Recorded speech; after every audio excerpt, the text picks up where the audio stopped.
Kafka-Bukowski ou la métamorphose du postier. Transformation de l'homme en cloporte. Transformation de l'homme en tonneau. L'agent d'assurance, pourtant irréprochable, ne peut un jour se lever. L'ouvrier du tri postal, après 12 ans de bons et loyaux services, ne peut tendre le bras à la fin d'une journée plus harassante que jamais, sans ressentir une douleur insupportable qui traverse tout son métabolisme à partir du bras et du dos. Les deux écrivains sont en bien piteux état. Pourtant, le Tchèque ne manque véritablement de rien. S'il n'est pas riche, il n'est pas pauvre. Travaillant le jour, il écrit la nuit. L'Américain, lui, travaille dur, beaucoup trop dur, à tel point que son organisme en subit les effets. Ayant simplement signé un contrat provisoire, il n'avait jamais imaginé demeurer à l'US Postal pendant 12 ans.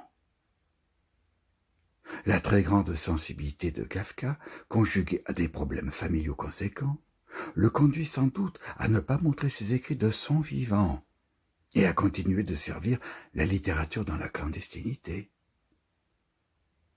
A contrario, le tempérament de Bukowski le convainc de démissionner de son poste alimentaire, acté, assumé, qui ne fut pas le premier, mais le dernier, aidé en cela, détail non négligeable, par sa rencontre décisive avec l'éditeur John Martin.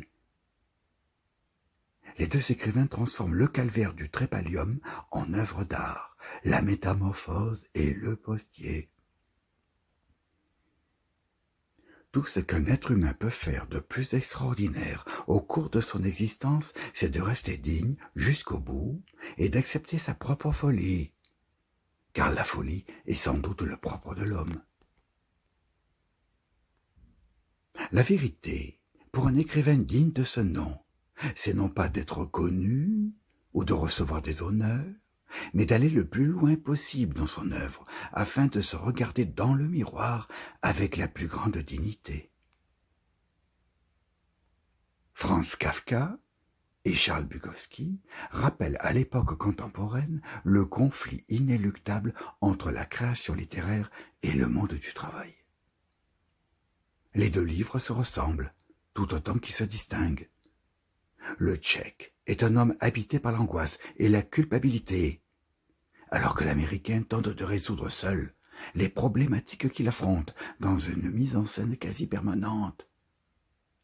Un livre, on ne peut plus sombre pour le premier, un autre désopilant pour le second. La tragédie kafkaïenne, la folie bukowskienne. Dans les deux cas, le questionnement de la position sociale, de la place de l'écrivain dans le monde, de l'importance de la littérature. Le statut social en prend pour son grade, surtout chez Bukowski. Nul besoin des collègues, encore moins des syndicats, pour améliorer les conditions de travail ou prendre des initiatives. Il est plus prudent de rendre directement visite au responsable et de lui parler franchement. Effet de surprise garanti, la sortie parfois aussi. Le cloporte qui rampe dans sa chambre et ne veut plus de redevenir un homme. Le fauve qui démissionne et tente de trouver une énième issue, tout en descendant un pack de Budweiser. Où est véritablement la différence ?